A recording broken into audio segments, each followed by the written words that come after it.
All stories are dramatized recreations. Named locations are fictionalized. Any resemblance to real persons is coincidental.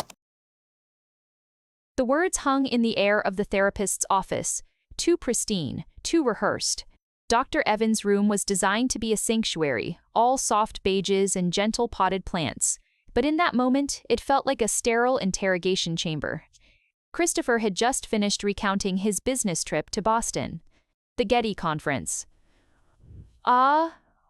He spoke about the keynote speaker's insights on urban architectural preservation, the networking event at the Seaport Hotel, the dinner at that little Italian place in the North End, Luigi's, he said, the one with the checkered tablecloths and the owner who sings opera.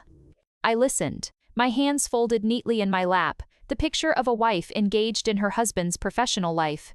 But inside, a cold, sharp clarity was cutting through the fog of the last 6 months. The fog of his distance, his newfound obsession with fitness, the way he'd started protecting his phone like it was a state secret. I had chalked it up to stress, to midlife malaise, to the terrifying unspoken weight of our 12-year marriage settling into a quiet, comfortable numbness. But his story was perfect. Too perfect. It was a curated exhibit, every detail in its place, every moment accounted for with a convincing, glossy sheen. And that was the problem. Christopher never remembered details. He forgot our anniversary 2 years running. He couldn't recall the name of our son's first-grade teacher. His own stories were usually vague, peppered with, that place with the blue sign and what's her name from accounting. Yet here he was, delivering a soliloquy about the specific type of marble used in the Seaport Hotel's lobby and the vintage of the Chianti at Luigi's. He was looking at Dr. Evans, selling her the story, but his knee was jiggling, a frantic, tiny vibration I could feel through the shared couch. Dr. Evans nodded, a small, encouraging smile on her face. "It sounds like a productive trip, Christopher. Natalie, what are your thoughts?" The room went silent except for the low hum of the air purifier in the corner. I looked at Christopher, really looked at him. I saw the faint sheen of sweat on his temple, the way his eyes darted to me for a fraction of a second before fixing back on the therapist. I saw the man I had built a life with, the man who had held my hand through a terrifying childbirth, who had laughed with me until we cried on a cheap rug in our first apartment. And I saw a stranger performing a meticulously crafted play. My voice, when it came, was quieter than I intended, but it was steady. It was the calm, measured tone I used when authenticating a potentially fraudulent piece at the museum. "The Seaport Hotel's lobby is finished in limestone, not marble," I said. "And Luigi's closed down 3 years ago. It's a boutique eyewear store now." The silence that followed was absolute. It was a physical thing, heavy and suffocating. Christopher's face did not crumple in confusion or light up with a realization of his mistake. It simply shut down. The performance was over. The curtain fell. His expression emptied into a flat, horrified blankness. That was my confirmation. That void where a defense should have been was the only truth I needed. Dr. Evans leaned forward, her professional composure cracking for just a moment. "Christopher?" He didn't look at her. He was staring at me, and in his eyes, I saw the frantic calculation, the desperate search for a new lie, a better lie, one that would patch the hole I had just torn in his perfect narrative. But it was too late. The artifact was proven false.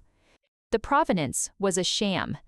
The air rushed from my lungs, not in a sob, but in a quiet, final sigh. It was the sound of 12 years of shared history, the vacations, the inside jokes, the quiet Sunday mornings, the dreams we'd whispered in the dark, dissolving into ash.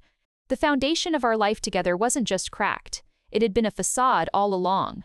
In that beautifully appointed room, surrounded by the tools meant to heal us, I felt the entire architecture of my marriage collapse inward, leaving nothing but dust and the deafening roar of a truth I never wanted to know.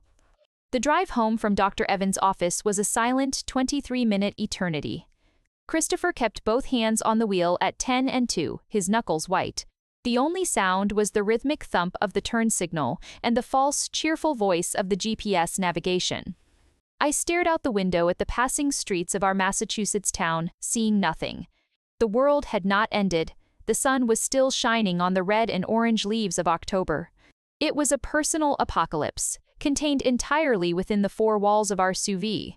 He finally spoke when he turned onto our street, a street we had chosen together, a street of old oaks and proud colonial homes. "Natalie," he began, his voice raspy, stripped of its earlier confidence. I didn't look at him.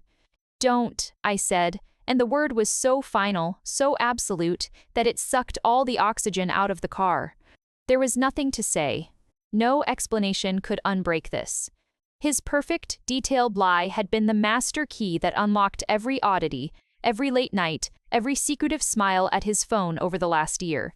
The affair wasn't a single wound. It was a metastatic disease that had infected every memory, every moment of what I thought was our happy life. He pulled into the driveway of our house, a house I suddenly realized I no longer recognized. It was just a structure, a beautiful, empty shell. I was out of the car before he could put it in park, walking with a purpose I didn't feel toward the front door. My body was moving on autopilot, guided by a deep, primal need to purge. "What are you doing?" Christopher asked, following me inside, his voice laced with a new panic. I didn't answer. I walked past the living room where we'd cuddled on the sofa, past the dining room where we'd hosted countless dinners, and straight upstairs to our bedroom. Our bedroom. The words felt like a joke now. I yanked open the closet doors and started pulling out his suits, his shirts, his sweaters. I didn't throw them or rip them. I laid them in a neat, methodical pile on the bed, his side of the bed. "Natalie, stop. Let's talk about this." "Please." He stood in the doorway, a spectator to the dismantling of his life. "Talking is what got us here," I said, my voice eerily calm. I moved to the bathroom, gathering his razor, his cologne, the new cologne he'd started wearing 6 months ago, his toothbrush. I added them to the pile. Each item was a relic, a piece of evidence from a crime scene I was only now processing. He watched, his shoulders slumping in defeat. The performance was over. There was no audience left to perform for. The final straw was our son, Sam. We had to pick them up from school.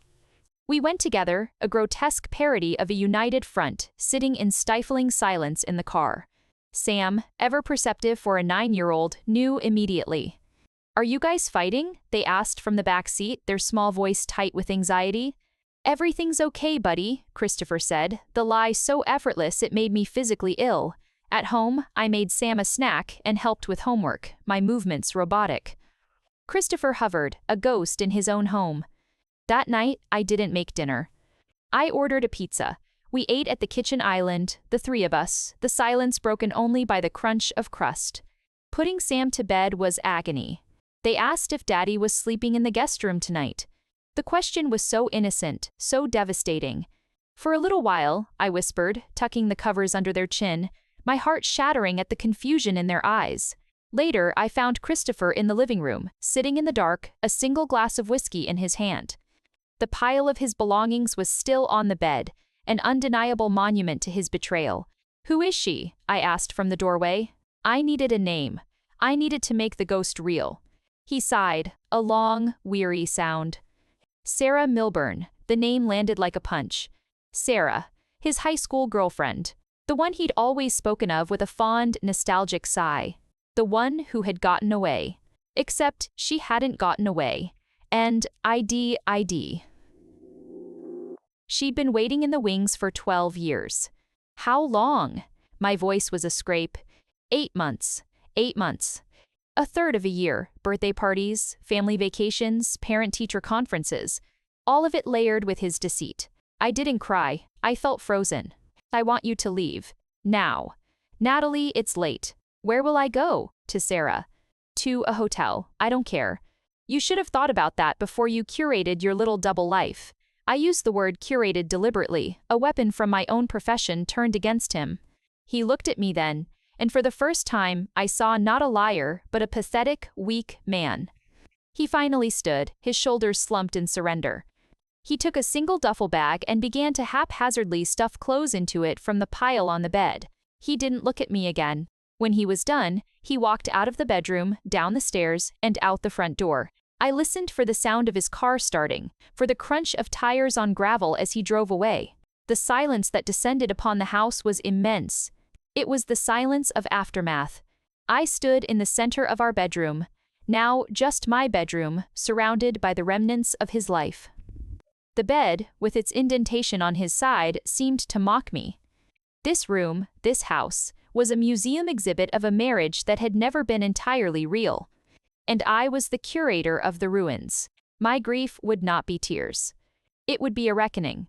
It would be a sledgehammer. The silence after Christopher left was a living thing.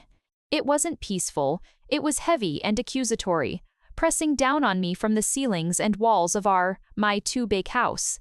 I didn't sleep. I wandered. I was a ghost haunting the museum of my own life, every room a gallery of lies.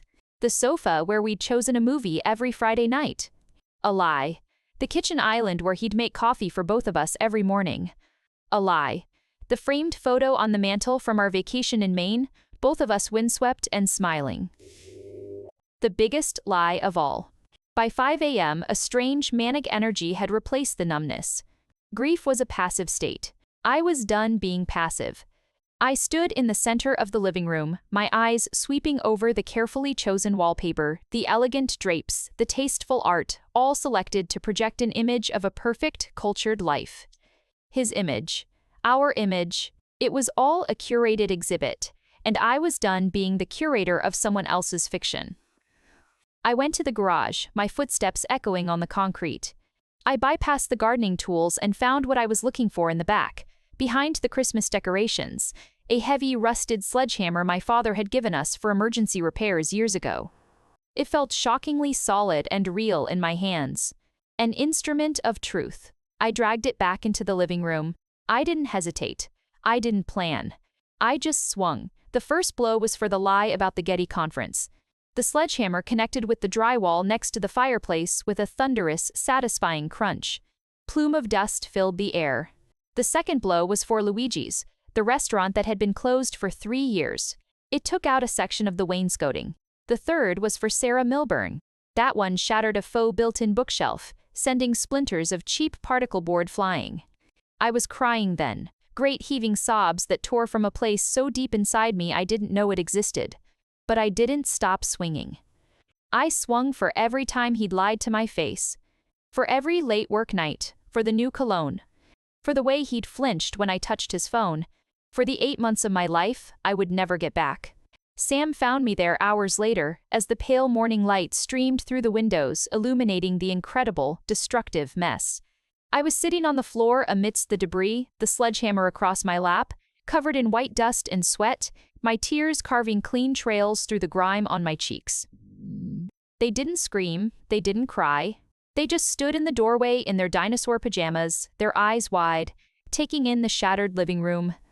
Then they walked over to me, carefully stepping over a broken piece of shelving, and sat down. They didn't say a word. They just leaned their small body against my dusty side and put their head on my shoulder. It was that small, silent act of solidarity that finally broke me in a way the sledgehammer couldn't. I wrapped my arms around them and held on, weeping into their hair. "I'm so sorry, baby," I choked out. "Mommy's so sorry?" They pulled back and looked at me, their face serious. Is it because Daddy lied? The simplicity of it was devastating. "Yes, honey," he told a very big lie. Sam nodded, as if this made perfect sense. They looked around at the wreckage, brickage, and... "So, we're getting new walls?" A laugh, raw and unexpected, bubbled out of me alongside a fresh wave of tears. "Yes, my love. We are getting new walls. New everything." In that moment, the rage vanished, spent. The demolition was over. The silence in the house was different now. It wasn't accusatory, it was clean.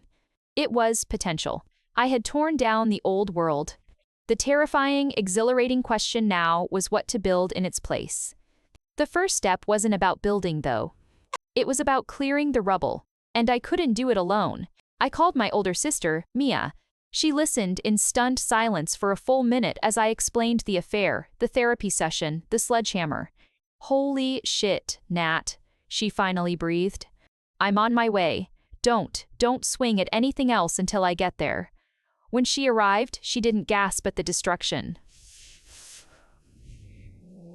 She just walked in, handed me a giant coffee, and said, "Okay, where's the dustpan? We spent the day cleaning." We swept and bagged and hauled. Sam helped, their small hands carrying pieces of broken wood. We didn't talk much about Christopher. We talked about paint colors. We argued about whether to keep the fireplace. Mia made terrible jokes and ordered us a pizza, and for the first time in days, I ate an entire slice. As dusk fell, the room was empty, scarred, but clean. The bones of the house were exposed. It was ugly, but it was honest. Standing there with my sister and my child, in the middle of the empty, wounded space, I felt a flicker of something I hadn't felt in months. It wasn't happiness. It wasn't peace. It was agency. However painful, however messy, I was the one holding the sledgehammer now. I was the one who would decide what came next. The museum of my old life was closed, permanently. The excavation had begun. The demolition was the easy part. Destruction is a raw, honest act. It's the rebuilding that's complicated, mired in the tedious, soul-crushing bureaucracy of undoing a life. The weeks that followed were a blur of paperwork. If my grief had a smell, it was the scent of cheap printer paper and the acrid tang of highlighter ink. My dining room table, once a place for family meals and holiday feasts, was now command central for the dissolution of my marriage. It was buried under a snowdrift of legal pads, manila folders, and documents that needed to be notarized. My lawyer, a sharply intelligent woman named Brenda who wore power suits and never smiled, was my new therapist. Our sessions were held over Zoom, her face a pixelated mask of professional detachment on my laptop screen. We're requesting spousal support based on the disparity in income during the marriage, especially considering you put your career on hold after Sam was born, Brenda stated, her voice crisp and clear through the speakers. We'll need you to compile financial statements from the last 5 years. Every bank account, investment portfolio, credit card statement. I nodded, my pen scratching against a notepad. Compile the evidence. Authenticate the claim. It felt like curating the most depressing exhibition of my life, the financial history of a lie. Christopher, through his own lawyer, fought every point. He quibbled over the value of our shared car, over who would pay for Sam's extracurricular activities, over the division of a sterling silver cutlery set we'd received as a wedding gift and had used maybe twice. Each of his objections, delivered in cold, legalese-filled emails from Brenda, felt like a fresh betrayal. The man who couldn't remember our anniversary was suddenly an elephant with an impeccable memory for the purchase price of a patio set. The lowest point came on a rainy Tuesday afternoon. I was in the bank, sitting across from a young, sympathetic-looking account manager, trying to untangle our joint accounts. We had to close them, freeze them, split the remnants. It was financial surgery, and I was wide awake on the table. And this joint savings account, the manager said, pointing to a line on his screen, there was a withdrawal of $15 made on September 12th. Do you recall what that was for? I stared at the date. September 12th, 2 months ago. Christopher had told me he was making a strategic investment. He'd been so vague, so convincing. I'd signed the paperwork without a second thought, trusting the man I'd built my life with. A cold dread washed over me. No, I whispered, my throat tight. I don't recall. The manager's expression softened with pity. He knew. He'd seen this story before. I can see the transfer was made to an account under the name Sarah Milburn. The air left my lungs. It wasn't just the emotional infidelity. It was financial. He had taken our money, the money we'd saved for Sam's college fund, for a new roof, for a future, and he had given it to her. The sterile bank office seemed to tilt on its axis. I gripped the edge of the cold metal desk to steady myself. I need to speak with my lawyer, I managed to say, my voice sounding miles away. That night, after I'd put Sam to bed, I didn't pick up the sledgehammer. I didn't cry. I sat at the cursed dining room table, surrounded by the evidence of my own naivety, and I made a list. It wasn't a list of grievances. It was a list of facts. Christopher had an affair for 8 months. He lied, consistently and elaborately. He gave our joint money to her. He is not the man I thought he was. I am here. I am responsible for Sam. I am capable. The list was brutal in its simplicity. It cut through the emotional fog and the legal morass. This wasn't about love or loss anymore. It was about math. It was about survival. I was no longer a heartbroken wife. I was a CEO tasked with the restructuring of a failed corporation called my life. The divorce proceedings were a cold, grinding engine, but I became a cog within it. I met Brenda's requests with meticulous efficiency. I highlighted documents. I organized receipts. I built a binder so thorough it would have made my old museum director proud. I was curating my own freedom, one piece of paper at a time. The day the final papers arrived via certified mail was anticlimactic. There was no dramatic music, no profound sense of closure. It was just a thick envelope on my doorstep. I brought it inside, laid it on the clean surface of the dining table. I'd finally cleared all the paperwork, and I stared at it. This was it. The legal end. Entry and also possible with access. All it needed was my signature. I picked up my pen, a simple black rollerball. I thought I would feel a surge of sadness or anger or fear. Instead, I felt a quiet, steady resolve. Signing this wasn't an admission of defeat. It was the final authentication of a new truth. It was the closing of a fraudulent exhibit, making space for something real. I flipped to the last page, found the line marked Natalie Evans, and signed my name with a firm, clear hand. The ink was permanent. So was this. It was done. The signed divorce papers sat on the mantelpiece like a grotesque trophy. I'd done it. I'd navigated the legal labyrinth and emerged on the other side, technically free. So why did the house feel less like a sanctuary and more like a beautifully appointed prison? The initial surge of agency from the sledgehammer days had faded, replaced by a hollow, echoing quiet. The renovation was underway. The living room was now just drywall and subfloor, a blank canvas that mocked my lack of inspiration. The chaos of construction had given purpose to my days. Now, the workers were gone for the weekend, and the silence they left behind was absolute. It was Christopher's weekend with Sam. The first time the custody arrangement swung into action, the emptiness was a physical force. I dropped Sam off at his new apartment, a sleek, impersonal high-rise that smelled of new carpet and regret. Sam's small hand waved at me from the doorway, a brave little smile on their face that shattered my heart into a million new pieces. Driving back to the empty house was an exercise in surrealism. No chatter from the back seat. No negotiation about what was for dinner. No gentle reminders about homework. I walked through the front door, and the silence rushed at me, a wave of nothingness so profound it made my ears ring. I did all the things I thought I was supposed to do. I poured a glass of wine. I tried to watch a mature, sophisticated movie I'd been wanting to see. I called Mia, but my mind wasn't on the film or the conversation. It was tracking the minutes. He's probably making them dinner now. Is he ordering pizza? Is he trying to cook? Does he remember they hate mushrooms? I was a satellite, untethered from my gravitational center. My entire identity for the past 9 years had been Berman. Natalie, the museum curator, had been slowly absorbed by that stronger, more urgent title, and Natalie, the wife, had proven to be a fictional character. Now, for whole weekends at a time, I wasn't even mom. So who was I? The question circled in the silent house, growing louder and more menacing with each passing hour. By Sunday morning, the emptiness had curdled into a profound, aching loneliness. This wasn't the sharp, clean pain of betrayal. This was a dull, throbbing abscess of absence. I wandered from room to half-finished room, my reflection ghosting in the uncovered windows. I was a curator in a museum with no exhibits, a mother in a house with no child. I ended up in Sam's room. It was the only place that still felt entirely real. The bed was neatly made, their favorite stuffed dinosaur propped on the pillow. Drawings were taped to the wall. This was a space Christopher's lies had never touched.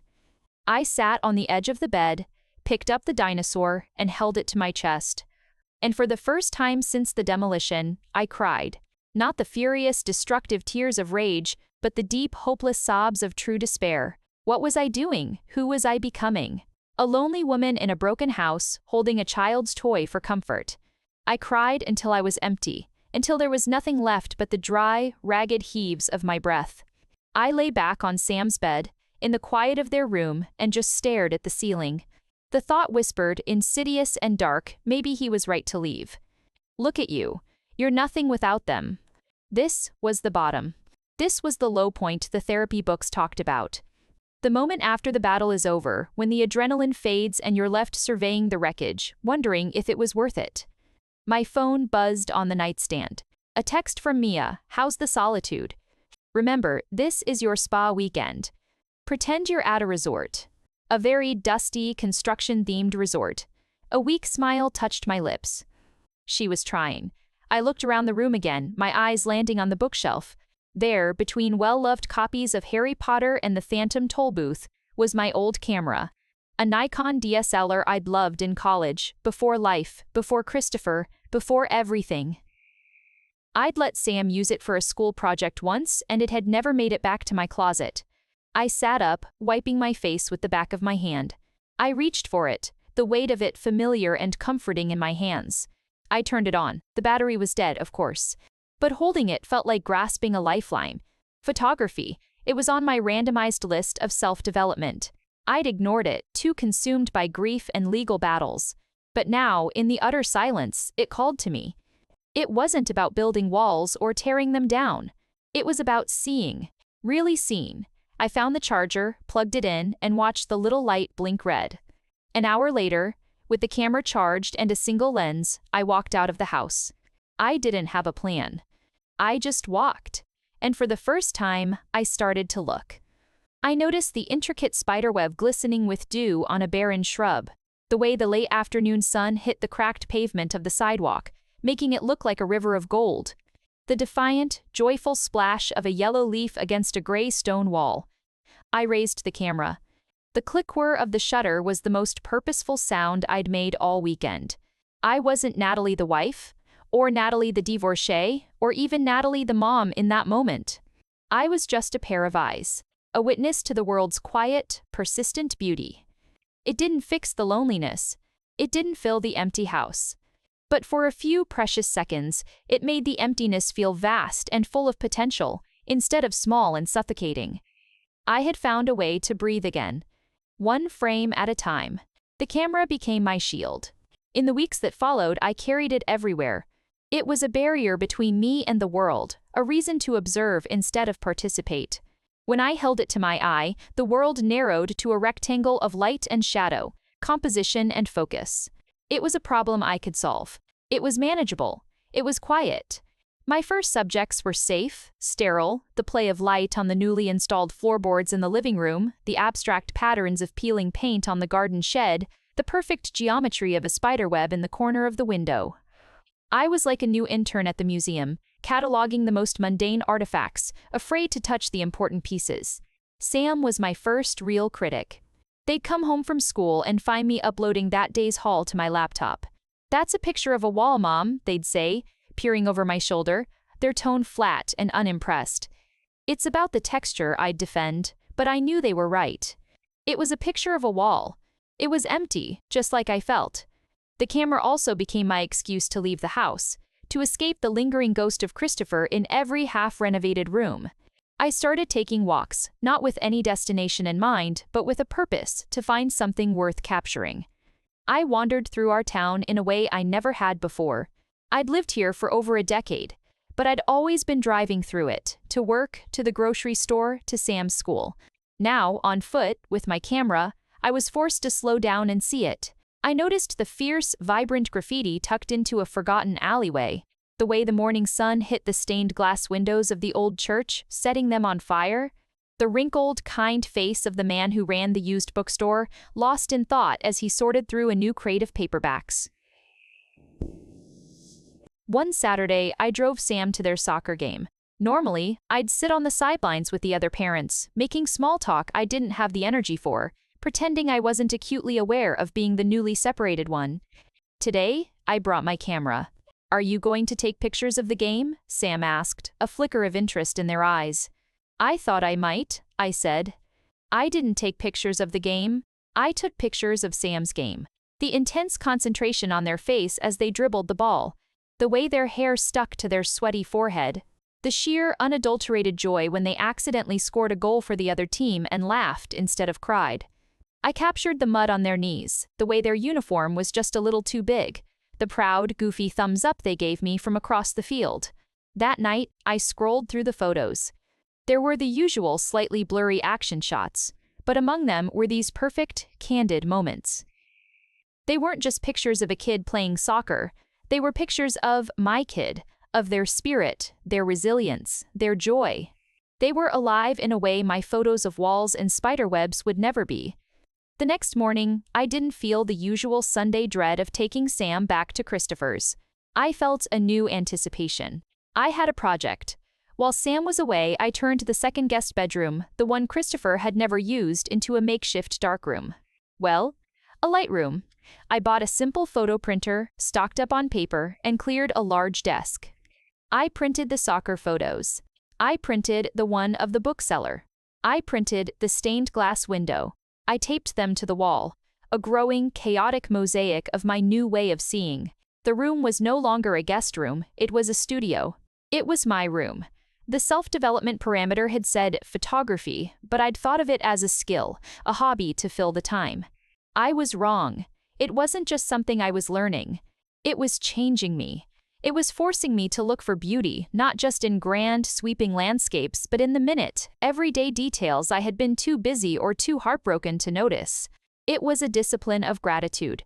Every time I raised the camera, I was making a conscious decision to find something worthwhile in the world. It was also giving me a new way to connect with Sam. They loved seeing the pictures of themselves. They started suggesting things for me to photograph. "Mom, the light on the kitchen table looks weird right now. You should get your camera." They became my spotter, my creative director. I was no longer just Natalie, the woman who was left. I was becoming Natalie, the woman who looks. The woman who sees. The woman who captures moments of light in the darkness and pins them to her wall, proof that they existed. The first frame of my new life wasn't a picture of a thing. It was the act of looking itself. Photography had taught me to see the light, but it was still a solitary practice. My world had shrunk to the four walls of my house and the view through my viewfinder. I was rebuilding, but I was doing it alone, a silent curator of my own small existence. The parameter for self-development was being fulfilled, but the self in it felt increasingly isolated. The push came from an unlikely source, my sister, Mia. She burst into my studio one Saturday morning, holding her tablet like a shield. "Right, you've graduated from pictures of walls. Now it's time to take pictures of people," I grimaced, instinctively pulling back. "I'm not a people photographer. I like quiet things. Things that don't talk back." "Tough," she said, swiping on her screen. "The community center is doing a Portraits for Progress Day next weekend. They're photographing volunteers at the city park cleanup. It's for their annual report and fundraiser. They need a photographer. I signed you up." My stomach clenched. "You what, Mia? I can't. I'm not good enough. What if I mess it up? What if I have to make small talk with strangers? What if they look at me and see the pity in their eyes? Oh, that's Natalie, the one Christopher left." She put her hands on my shoulders. "Natalie, look at these," she said, gesturing to the photos of Sam on my wall. "You capture life in them. You don't need to be a technical genius. You just need to see people the way you see Sam. This will be good for you. It's time to point that thing outward." The following Saturday, I stood at the edge of Willow Creek Park, my camera bag feeling like it was filled with lead weights. The cleanup was in full swing. Dozens of people of all ages and backgrounds were wearing bright green volunteer t-shirts, armed with trash grabbers and bags. They were laughing, chatting, working together. It was a scene of vibrant, communal energy that felt utterly alien to me. My designated spot was a small, slightly frayed patch of grass near a giant oak tree. I had a simple backdrop, a plain, dark cloth hung between two trees and a camping chair for subjects to sit on. I set up my equipment with trembling hands, my heart pounding a frantic rhythm against my ribs. I was an imposter. The first volunteer was a teenage boy, all awkward limbs and a forced, sullen expression. His mother hovered just outside my frame. "Smile, Jason, show your teeth," she chirped. Jason's scowl deepened. I lowered my camera. "It's okay," I said, my voice quieter than I intended. "You don't have to smile." He looked surprised. I gestured to the trash bag at his feet. "Why don't you just hold that? You've probably filled it up more than anyone else here." A flicker of pride crossed his face. He picked up the bag, slung it over his shoulder, and stood a little taller. I raised my camera. Click, whir. I'd captured not a forced smile, but a look of genuine, weary accomplishment. Something shifted. The tightness in my chest began to ease. An elderly woman named Eleanor was next. She had a kind, wrinkled face and hands that told a story of a lifetime of work. She was nervous, fussing with her hair.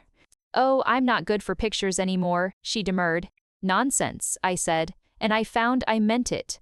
"Your face is wonderful." I asked her about the park, what it was like when she was a girl. As she spoke, her eyes lit up, her hands stilled, and she gazed off into the distance, remembering. Click whir. I'd captured a memory. I photographed a young couple on their first date, their body language shy and hopeful. I photographed a group of boisterous college students, their energy infectious. I photographed a man my age, quiet and steady, who told me he came every year to honor his wife who had loved this park. I wasn't just taking portraits. I was collecting stories. I was listening. For the first time in over a year, I wasn't trapped inside the story of my own grief. I was a witness to dozens of other stories, each one a thread in the larger tapestry of this community. The camera was no longer a shield, it was a bridge. During a lull, I leaned against the oak tree, watching the volunteers. The sun was warm on my face. The air smelled of grass and earth. Aprides on and earth. A man in a green t-shirt was wrestling a large, ripped plastic tarpaulin out of a thorny bush. He was tall, with a focused intensity to his work. He wasn't posing or performing, he was just thoroughly, completely engaged in the task. Without thinking, I raised my camera. I focused on his hands, grimy and strong, pulling at the stubborn plastic. I focused on the line of concentration between his brows. I focused on the way the sunlight caught the sweat on his temple. I took a few frames, not of a person but of a moment of unself-conscious purpose. He finally yanked the tarp free, bundling it into a ball with a satisfied grunt. He turned to put it in a trash pile and saw me. The camera pointed his way. He didn't look startled or annoyed. A slow, easy smile spread across his face, a little lopsided, crinkling the corners of his eyes. It was a smile of shared effort, of being caught in the act of doing something good. I lowered the camera, feeling a blush creep up my neck. I gave a small, awkward wave. He nodded back, that easy smile still in place, before turning to grab another bag. My heart was beating fast again, but it wasn't from anxiety. It was from something else entirely. Something I hadn't felt in a very, very long time. It was the feeling of connecting with a stranger, of capturing a moment of unvarnished goodness, and having that moment smile back. I looked around the park, at the people, the sunlight, the restored beauty of the space. My world, which had felt so small and damaged, had just expanded exponentially. The lens hadn't just widened my focal length, it had widened my life. The man from the park cleanup, the one with the easy smile, didn't remain a stranger for long. His name was Daniel, and as fate, or perhaps a randomized parameter would have it, our paths were designed to cross again. It started with the photographs. The community center loved the portraits. The director, a relentlessly cheerful woman named Brenda, a different, less terrifying Brenda than my lawyer, emailed me a week later, effusive with praise. "They're full of life, Natalie. You've managed to capture everyone's spirit. We'd love to host a small exhibit at the center next month. An exhibit. My photos. Not in a museum but in a community center hallway." The thought sent a thrill of pure, undiluted terror through me, followed by a fragile spark of pride. "There's just one tiny thing," Brenda's email continued. "We'd like to identify the volunteers in the group shots. Could you possibly send over the contact info for the folks you photographed?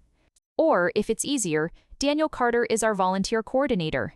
He knows everyone. I'm CCing him now. He can help you with the names." My stomach did a small, involuntary flip. Daniel Carter. So that was his name. His email arrived an hour later. It was professional, courteous, and made no mention of me photographing him unawares. Subject, photos for portraits of progress. Ems as Evans, Brenda looped me in. "The photos are incredible. I'd be happy to help identify everyone. Would it be easier to go through the images together? Perhaps we could meet for a coffee to review them? I know a few places. Best, Daniel, a coffee." The world's most benign and terrifying invitation. My first instinct was to refuse, to offer to just email the pictures. I could feel the old walls, the ones I'd so painstakingly torn down, trying to reassemble themselves around me. Safety, solitude. control, but then I thought of the way he'd smiled at me in the park. It hadn't felt like a threat. It had felt warm. And the randomized parameter echoed in my mind, visiting every coffee shop in the city. It was a sign, a ridiculously specific, algorithmically generated sign. I took a deep breath and typed back, my fingers feeling clumsy. That would be great. Thank you, I'm free most afternoons. We met the next day at a small, quirky coffee shop called The Grinding Bean, tucked away on a side street I'd never noticed before. I arrived first, choosing a table in the corner, my laptop and a nervous flutter in my chest, my only companions. He arrived exactly on time, not a minute early or late. He was wearing a simple flannel shirt and jeans, and he looked just as solid and present as he had in the park. He didn't offer a hollow compliment or make small talk about the weather. Thanks for doing this, he said, sitting down. And for the photos. My mom saw the one of me with the tarp. She said it's the first good picture I've taken in years. He grinned, that same lopsided smile. She said, I actually look useful. I laughed, a real, unexpected laugh that seemed to startle both of us. The tension broke. We ordered coffee, he took his black, I ordered a cappuccino, and opened my laptop. For the next hour we scrolled through the images. It was surprisingly easy. He knew almost everyone by name, and for those he didn't, he knew someone who did. That's Arthur, he'd say, pointing to the man who'd honored his wife. He's a retired history professor. And those girls there are from the sorority at the college. They're required to do community service, but they always end up having a blast. He didn't just provide names, he provided context. He knew their stories. He listened to this town, the same way I was learning to see it. As we worked, the conversation naturally strayed. He asked about my photography, and I found myself telling him about the sledgehammer and the walls and how the camera had saved me, editing out the part about Christopher, keeping the focus on the rebirth. He told me he was an architect who specialized in historical restorations. He loved old buildings, he said, because they had good bones. You just have to strip away the layers of bad decisions to find the truth of the structure underneath. The parallel was so stark I almost choked on my cappuccino. We finished identifying the last photo. The official reason for our meeting was over. The silence that followed was not the empty, aching silence of my house, but a comfortable, full one. So, he said, closing my laptop gently, Brenda mentioned your goal to visit every coffee shop in the city. I felt a blush creep up my neck. It's a personal project, a worthy one, he said, his eyes serious but smiling. This is number 1, I admitted. Well then, he said, leaning back in his chair, I happen to know the best cinnamon bun in the city is at a place called The Daily Grind, about 6 blocks from here. It would be a shame to let a perfectly good afternoon go to waste. Strictly in the interest of your research, of course. He was asking me on a second coffee date. Immediately. And the terrifying, wonderful thing was, I wanted to go. Christopher's courtship had been grand gestures and sweeping romanticism, a performance even then. This was different. This was simple. Direct. Honest. It was about cinnamon buns and coffee and a shared appreciation for the bones of things, whether they were buildings or people. I looked at Daniel, at his open, transparent face. The parameter had promised he would be honest. So far, it was holding true. Okay, I said, my voice steadier than I felt. But only for research purposes, he smiled. Of course. We went to the Daily Grind. The cinnamon bun was, as promised, sublime. And we talked for another 2 hours about everything and nothing. It wasn't an interview. It wasn't a performance. It was just a conversation. For the first time in over a year, I sat with a man and felt not like a damaged, betrayed woman, but like Natalie. Just Natalie. He walked me back to my car. The autumn air was crisp, smelling of wood smoke and fallen leaves. I had a really nice time, Natalie, he said, his hands in his pockets. Good luck with the rest of your coffee tour. Thank you for your help, Daniel, I said, and I meant it in more ways than one. Driving home, the city looked different. A prison is the maybe of Askid, a prison the TBS. The streets weren't just routes to navigate. They were a map of possibilities, each coffee shop a potential destination, a new story. The darkroom of my life, which had only been developing images of my own pain, had suddenly been flooded with a new, unexpected light. And the picture that was slowly appearing was one I was suddenly, fiercely eager to see. Our research became a ritual. Every Saturday afternoon, Daniel and I would explore a new coffee shop. It was our unspoken agreement, a low-pressure, defined activity with a clear endpoint. A safe container for whatever this was. We went to sleek, minimalist places that served coffee like a science experiment, and to cluttered bohemian cafes that smelled of patchouli and baked goods. We went to a place inside a converted old bank vault, and another that was little more than a counter in a record store. With each visit, the conversation flowed more easily. We talked about architecture and photography, about the frustratingly subjective nature of historical significance, about our favorite obscure documentaries. We talked about Sam, and he talked about his sister's kids, with an ease that felt natural, not forced. He was, as the randomization had promised, transparently honest. He admitted to hating the pretentious coffee place with the nitrogen-infused cold brew. He confessed that his favorite building in the city was a humble, well-preserved firehouse, not the glittering new skyscraper downtown. He was who he was, with no fanfare or apology. It was a novelty I was still learning to trust. One Saturday, we found ourselves at a tiny, sun-drenched place called The Roasted Bean, which was, ironically, the closest cafe to my still-under-renovation house. We'd exhausted the topic of the coffee's citrusy notes and were sitting in a comfortable silence, watching the world go by outside the window. Then, his tone shifted, just slightly. The easygoing camaraderie softened into something more deliberate. "Can I ask you something?" Daniel said, tracing the rim of his mug with his finger. "And you can tell me it's none of my business." A familiar cold trickle of anxiety ran down my spine. This was it. The question about my past. The moment the ghost of Christopher would enter the room and poison everything. I nodded slowly, bracing myself. "Okay, the house you're renovating," he began, and I felt a wave of relief so potent it made me dizzy. He was sticking to architecture. "Safe ground. You mentioned doing a lot of the demo yourself. What was that like?" He wasn't asking about the why. He was asking about the how. The physical act. He was speaking my language, the language of structures and bones. I looked out the window, towards the direction of my home. I could still feel the heft of the sledgehammer in my hands, the jarring impact traveling up my arms. "It was the most honest thing I've ever done," I said, my voice quiet. I wasn't just talking about the drywall.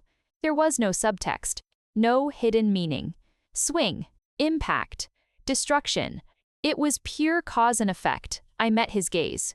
For a long time, my life had felt like a house with rotten foundations and beautiful wallpaper. I needed to tear the wallpaper off. I needed to see the rot. I needed to know what was real, even if what was real was ugly. He listened, completely still. He didn't offer pity. He didn't look uncomfortable. He just absorbed my words, treating them with the same respect he'd give to the blueprint of a historic building. "That makes perfect sense," he said finally, his voice low and thoughtful. "You can't rebuild on a compromised foundation. You have to expose it first, no matter how painful it is." He paused. It takes a lot of courage to swing the first hammer. Tears pricked at the back of my eyes, but they weren't tears of sadness. They were tears of being seen, truly seen, for the first time. He hadn't asked for the sordid details of the affair. He'd asked about the aftermath. He'd asked about the rebuilding. He understood the process because it was his life's work. "It does," I whispered. The silence stretched again, but it was deeper now, layered with a new understanding.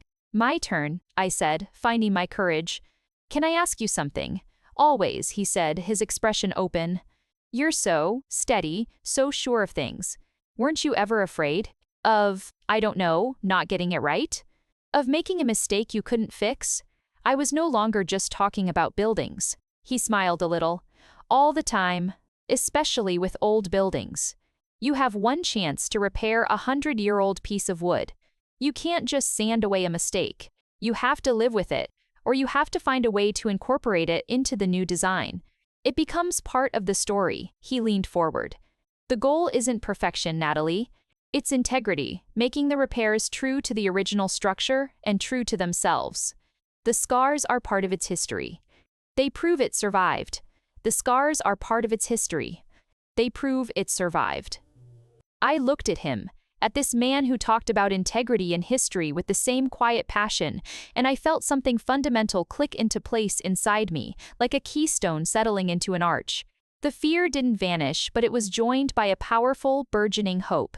We left the cafe and walked back towards my house, the autumn leaves crunching under our feet. We stopped at my gate. "I had a good time," he said. "As always."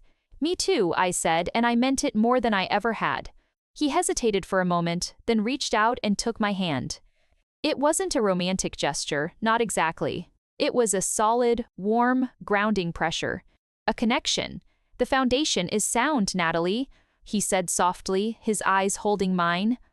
"The rest is just details." He gave my hand a gentle squeeze and let go, turning to walk down the street with his easy, confident stride. I stood there for a long time, watching him go, the feeling of his hand lingering in mine. He was right. The sledgehammer had done its job. It had exposed the rot and cleared the space.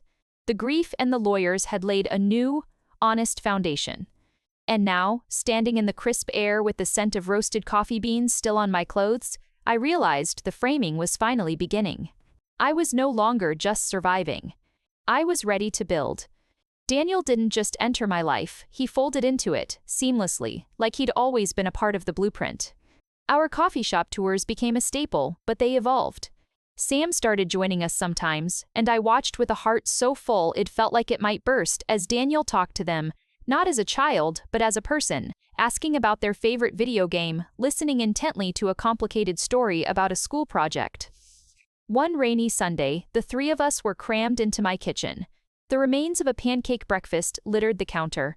Sam was trying to explain the intricate rules of a card game they'd invented, a chaotic mess of wild cards and ever-changing objectives. Daniel was nodding with a look of intense, comical concentration. "Okay, so if I play a blue 7 but the moon is waxing, I can confiscate all your butter knives," he asked, holding up a spatula for emphasis. Sam giggled, a sound that was becoming more and more frequent in our house. "No. The spatula is a neutral object. It's only the forks that are vulnerable during the waning moon." I leaned against the counter, watching them, my camera forgotten on the table. This was it. This was the quiet, unremarkable moment I had been too heartbroken to even dream of a year ago. It wasn't a grand gesture. It was simplicity. It was ease. It was the three of us, a little unit, building a blanket fort of inside jokes and shared syrup. The randomized parameter for our shared activity was visiting every coffee shop in the city, but it had become so much more than that. It was the framework for us to learn each other. Daniel, true to his defining trait, was effortlessly honest. He admitted when he was wrong. He shared stories about his own past failures and fears, with a candor that was both startling and refreshing. There were no mind games, no hidden meanings. His words meant what they meant. I am a Maney. It was like stepping out of a house of mirrors and into the clear, open air. Our relationship wasn't a frantic escape from my past. It was a gentle, steady walk into a new future. He never tried to compete with the ghost of Christopher. He didn't have to. His presence was so solid, so inherently good, that the ghost simply faded, starved of the attention and fear I had been feeding it. One evening, after he'd helped me sand down a stubborn section of the new hardwood floor, we were sitting on the porch steps, sharing a beer. The sky was turning a deep periwinkle, and the first stars were pricking through. "Sam asked me if I was your boyfriend," he said, his tone light but his eyes watching me carefully. My breath hitched. "What did you say?" "I said that was a question for you," he replied. "But that I'd very much like to be." The honesty of it was so pure, so utterly devoid of manipulation. He wasn't assuming, he wasn't pressuring. He was stating a fact and handing me the pen to write the next line. I looked at him, at the sawdust in his hair, at his strong, capable hands resting on his knees, at the way he looked at me like I was the entire sky and not just a star within it. I thought of the sledgehammer, the divorce papers, the lonely nights, the first terrifying coffee. The entire long, painful journey that had led me to this exact step, on this exact porch. "I'd very much like that too," I said, and my voice was steady. "Sure," he smiled, that slow, easy smile that still made my stomach flip. He didn't kiss me then. He just reached over and laced his fingers through mine, his palm warm and rough against my own. It was a promise, a beginning. A few weeks later, we were on one of our coffee expeditions, this time to a place so new it still smelled of fresh paint. We were arguing playfully about the merits of a light roast versus a dark roast when my phone buzzed. It was an email from the community center. The subject line read, "Portraits for Progress, Exhibit, Opening Night Invitation." My heart leapt into my throat. I showed the phone to Daniel. "Natalie, that's amazing," he said, his face lighting up with genuine pride. "We have to go, we'll make it a event. Suits and everything." The night of the opening, I was a nervous wreck. Daniel stood by my side, a calm, steadying presence in a well-fitted suit that made him look like he'd stepped out of an architectural digest. Sam was with Christopher for the weekend, but they'd sent me a text earlier, "Knock 'em dead, Mom." The community center was packed. My photographs were hung on simple white panels, each one lit with a small, perfect light. I saw the portrait of the grumpy teenager Jason, now smiling proudly next to his mother. I saw Eleanor, the elderly woman, pointing at her picture with tears in her eyes. I saw the couple on their first date, now holding hands and blushing as they looked at their captured moment. And then I saw it. In a smaller, separate section Brenda had labeled, "The Photographer's Eye," was a photo I hadn't even known she'd selected. It was the picture I'd taken of Daniel at the cleanup. He was halfway through pulling the tarp from the bush, his muscles straining, his face a mask of focused determination. The sunlight caught the sweat on his skin and the intensity in his eyes. It was raw, it was real. It was him. I felt his hand on the small of my back. "You saw that, huh?" he murmured, his voice low in my ear. "I look like I'm wrestling a bear." "You look," I searched for the word. "True." He looked at the photo, then at me, his eyes soft. "That's because you only know how to see what's true."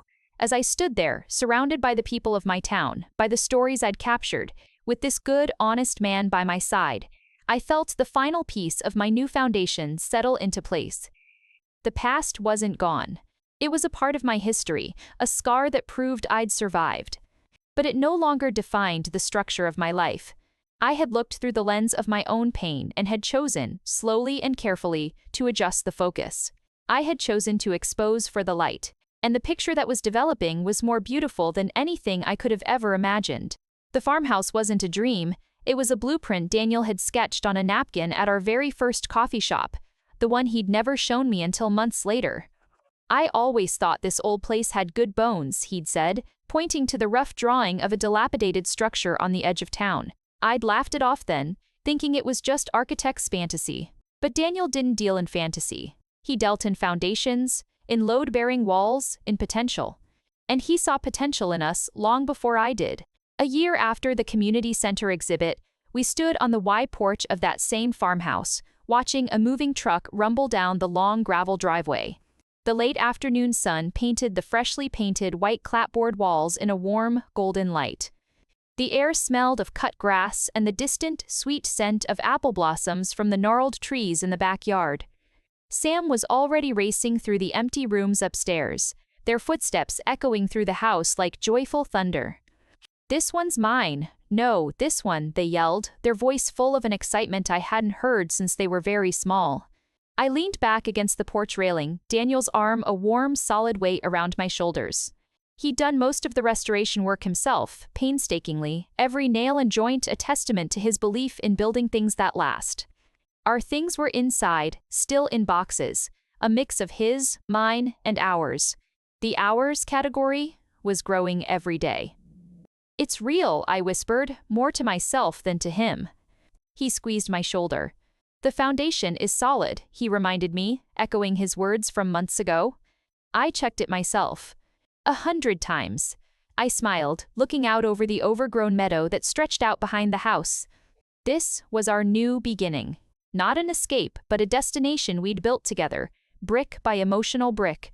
The randomized parameter had said, "renovated farmhouse," but it felt like it had been written in the stars. Later, as the last of the moving boxes were stacked in the garage, we collapsed onto a blanket spread out on the living room floor, surrounded by the chaos of our new life. We'd ordered pizza. It was a tradition now. Sam, buzzing with a sugar rush from soda, was trying to explain the intricate floor plan of their new room to a patient, if slightly bewildered, Daniel. And the closet is the perfect size for a secret fort. But we'll need a blanket for the door, obviously, and maybe some fairy lights. I listened, my heart so full it ached. This was the healthy family the parameter had promised. It wasn't a flawless, glossy magazine spread. It was pizza on the floor and talk of blanket forts. It was the easy way Daniel ruffled Sam's hair. It was the way Sam had started to trust again, their natural curiosity and joy slowly overshadowing the confusion and hurt of the past. As dusk settled, painting the empty room in shades of violet and deep blue, Sam finally fell asleep, curled up with their head on a cushion from the old sofa, their dinosaur stuffy tucked under their arm. Daniel and I sat in the quiet, watching the stars appear through the big picture window he'd insisted on installing. He talked himself to sleep, Daniel said softly, a note of wonder in his voice. I corrected gently, smiling. And they do that when they're really, truly happy. He looked at me, his face illuminated by the soft starlight. Are you? He asked. Really, truly happy? I didn't need to think. The answer was in the solid floor beneath me, in the peaceful breathing of my child, in the unwavering gaze of the man beside me. The journey had been brutal.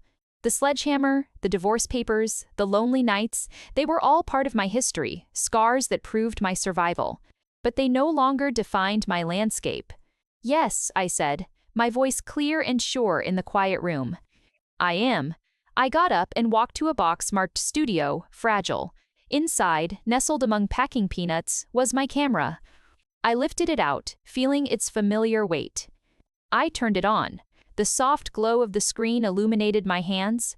I turned to Daniel and the sleeping form of Sam. I framed them in the viewfinder, the man I loved, the child who was my heart, in the home we had built together. The composition wasn't perfect. The room was a mess of boxes. They were lit only by starlight. It was real. It was true. I adjusted the settings, slowing the shutter speed to drink in the available light. I held my breath, steadying myself. Click whir. The sound was soft, but in the silence of the new house, it was a declaration. It was the sound of a moment, perfect in its imperfection, being captured. It was the sound of a life I had chosen, built, and fought for. It was the first picture in our new home, the first of our family portrait. It was the final frame of the story that began with a sledgehammer, and it was more beautiful than anything I could have ever developed in the darkroom. This was the picture that would hang on our new walls, a permanent reminder of where we started, and the profound, quiet joy of where we had finally arrived.